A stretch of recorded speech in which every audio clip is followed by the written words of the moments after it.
y'all, it's Kira. Welcome to 2021 and to this speed build. So this has been sitting in my drafts folder for a while, waiting to be edited. I got this idea from someone in Lil Simsy's Twitch chat last year. Kayla was trying to figure out something to build, and somebody suggested this random house generator website. I'll leave the link to that and Little Simsy's speed build down below, because she did do one that she put on YouTube.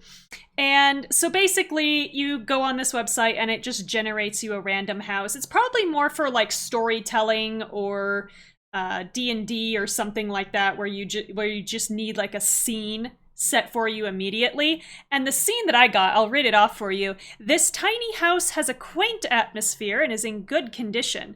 The interior is done in rich colors. The art is small and is neatly trimmed. Also, rumor has it that a treasure is hidden somewhere around the place. So when I heard like quaint atmosphere, the first thing I thought of was Windenburg, so I knew I wanted to do kind of a Tudor style house.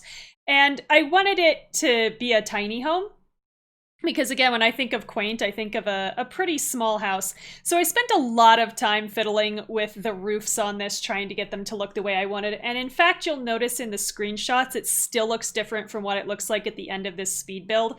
And that's because I ended up going back and changing a couple things just to make everything look a little bit better proportioned. But if you know anything about my building style, you know I will never turn down a chance to do a swoopy roof line. So had to do it. I can't resist the swoopy roofline. I had a lot of fun with this build, just trying to kind of keep it contained, right? And the rich colors on the interior I had a lot of fun with as well. The half timber on the brickwork and stuff, you'll see me fiddle around with this a little bit, trying to decide where I want like the plaster and where I want the brickwork. I cannot get over how much I love those panels that have the little quatrefoil detailing at the bottom. I have to remind myself not to overuse them because they are very visually overwhelming. It's a lot of detail. And so I end up wanting to use it everywhere because it's so pretty, but then if you use it everywhere, then it doesn't look as pretty. You can see here I'm fiddling with the trim, trying to get it. I just wanted it underneath that one spot so that it looked like it was supporting that upper level that's kind of cantilevered over the top. I didn't want it to go all the way around because I didn't think that looked very good. And I just love the way that the get-together stuff looks when paired with Realm of Magic. I think they're a very solid combination, especially for something that's supposed to be kind of quaint, whimsical, something like that.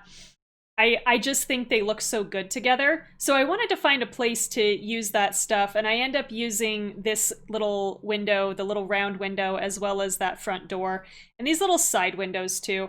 I tried to find a spot for those, but I ended up liking these ones a little bit better. I thought they looked a little bit more cottagey, and they fit a little bit more nicely into that spot there. And I honestly thought about using, in addition to those stained glass, I thought about using that stained glass front door from Get Together. It was broken for such a long time. I think it is finally fixed. I have seen a couple other windows and doors glitch out again the way they used to, where the window is still there, but the hole in the wall isn't. And the same thing, the doors would do the same thing, where the door was there, but the hole actually wasn't. And I've never tried in like switching over to live mode when that happens to see if the door still functions. I would be curious to know, because it might just be an aesthetic glitch, or it might be a full-on like performance glitch. I don't know. Like I said, I've never tried it. And to my dismay, I knew I wasn't going to be able to fit a set of stairs in here because of how big I had to make, or how small I should say, that I had to make everything upstairs. Because the ladders are great, but if you've got more than one sim living in the house, they're kind of a pain, because sims can only, you can only have one person at a time on the ladder, whereas on the stairs, they can kind of pass each other, especially since you can make the stairs 2 tiles wide if you want to. And so if you've got a sim that needs to get down the stairs to the toilet or like up the stairs to the bed or, you know, whatever it is, they have to sit there and wait for the next sim. And if you cancel the interaction, if you try to cancel them getting up the ladder, they won't cancel. They'll just go all the way up and all the way down. Whereas on a set of stairs, very often they'll stop and turn around. So it's kind of frustrating that way. For a little house like this house is actually made for 2 Sims. There's a double bed upstairs. It was also really important to me to have a full bath upstairs. I wanted the challenge of trying to be able to put 2 bathrooms in a tiny home and still have it work, because having the downstairs like toilet and shower, even if you've only got 2 Sims in the house, is really useful, because especially with these open showers, Sims have started now getting this moodlet where if somebody else comes into the room, even if it's somebody they know very well and they like wouldn't get embarrassed if they caught them on the toilet, they get embarrassed if they catch them in the shower because, oh, everything is kind of out in the open. And it's like, this is your wife. She's already seen everything out in the open, you know? I don't understand why this is the issue. But they've started doing that, which is super irritating to me. They'll do it, I would understand if it was only when a, you know, human Sims walked in. But they do it when like the dog or the cat walks in, and it's like, excuse me? You're embarrassed about the dog seeing you naked. The dog. I don't like that. I have UI cheats in my game, so I tend to just cheat that moodlet away when it happens, because it's like, it's one thing if it's your kid, or if it's like your mother-in-law, or something like that, but if it's your spouse, with whom you still have a good relationship, and you wouldn't be embarrassed if they caught you in the toilet, or if it's the dog, I'm cheating that moodlet away, and you can't stop me. But I really liked the way that this, super expensive tile, I think they call it like Edwardian tile or something, looks with the Realm of Magic tiles, because they both have that dark burgundy to them. And I thought they just paired up so nicely. And then this upstairs bedroom, I fiddled a lot with the color scheme. I tried to do this purple and black because, I mean, I love purple and black. They're part of my flag. I very much enjoy them. I ended up deciding against it here in a little bit and going for a different color scheme, because it was just looking too fancy and not really quaint like I wanted it to look. You know, like I'm deliberately picking bathroom fixtures here that aren't super fancy, other than that vampire's bathtub. I love that tub. I don't have an opportunity to use it very often, because it's not something that goes in a lot of the styles of builds that I make, which are more contemporary homes. But in something like this, I think the details on it are just so pretty. So I love using that in an environment like this. I ended up not even going with this color scheme. There it is, the one that I ended up going with.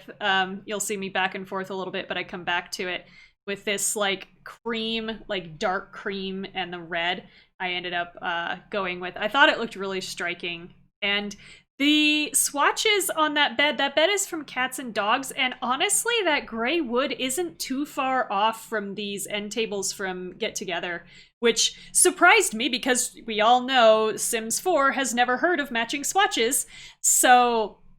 But I ended up thinking they looked really nice together, which made me very happy. I like it when a plan comes together. But...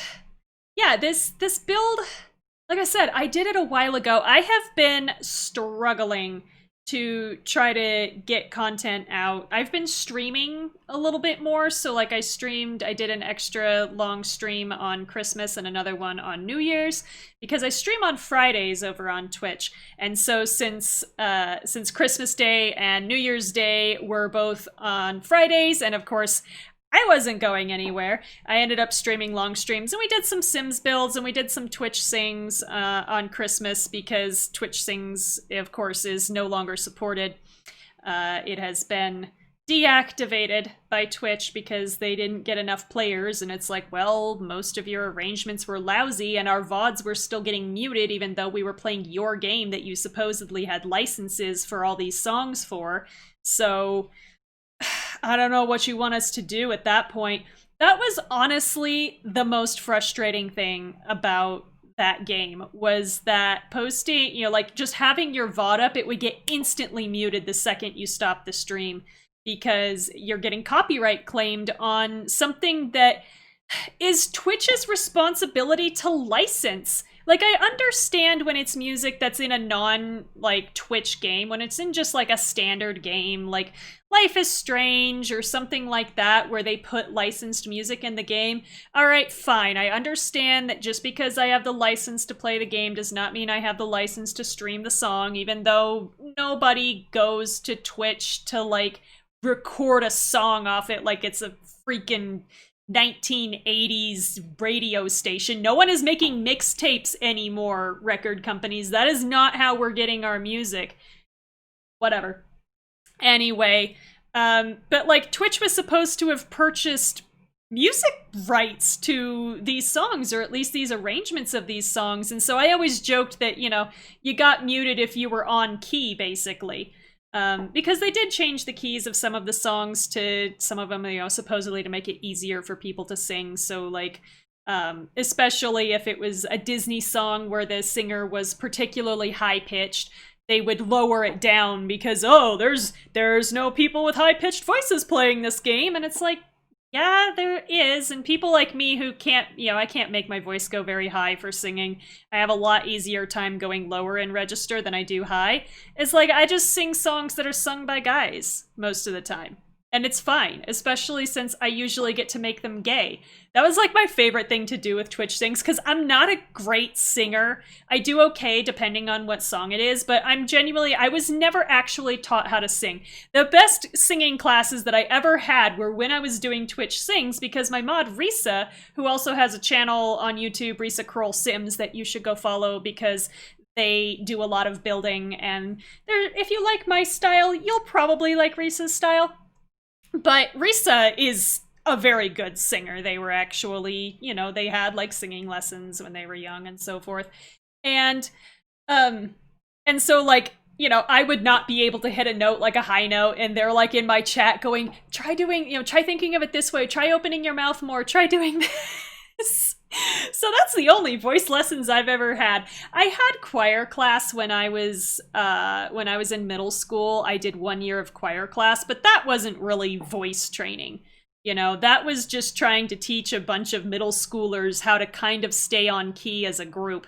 And I think at that time, she put me singing the sopranos part and one of my friends singing the alto.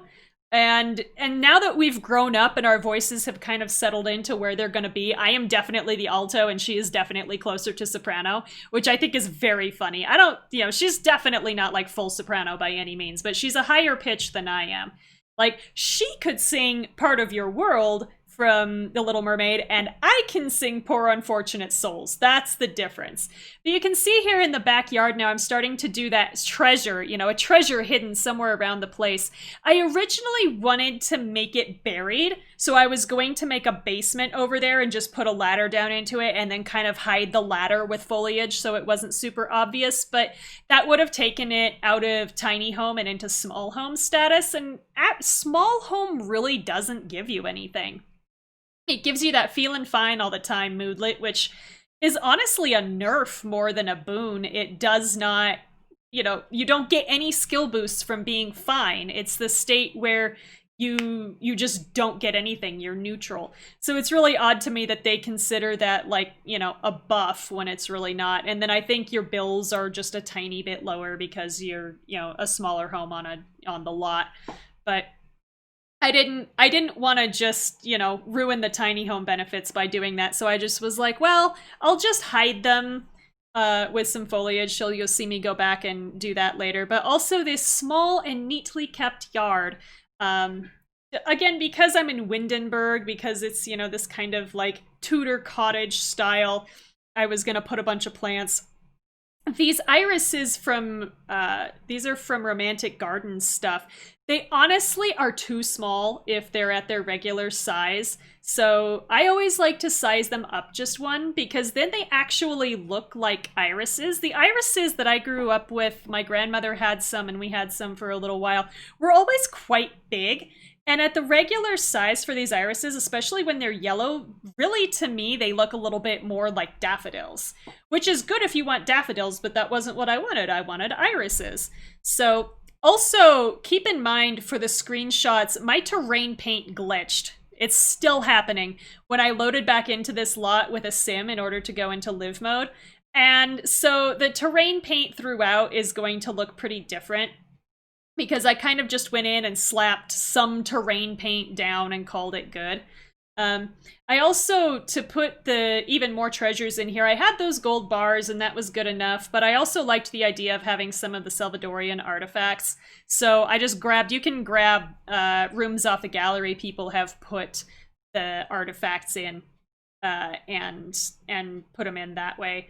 I also tried to do something a little bit different with the trees here because I notice a lot of us as simmers and builders tend to put the trees at the edges of the lot and more particularly at the corners because they're back out of the way of the house, right? So you can still see what you're doing, which is great, but then it kind of makes all the lots look, you know, very samey in terms of their landscaping. So I put those beech trees kind of forward. They're still out of the way of the house. You're not really going to struggle to see inside the house.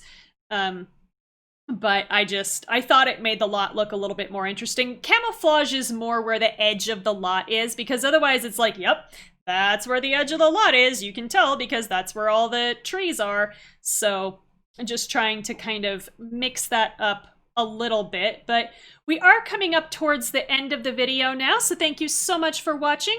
If you enjoyed this, please do give it a like and comment and subscribe if you haven't already. You'll get notified when I post new videos.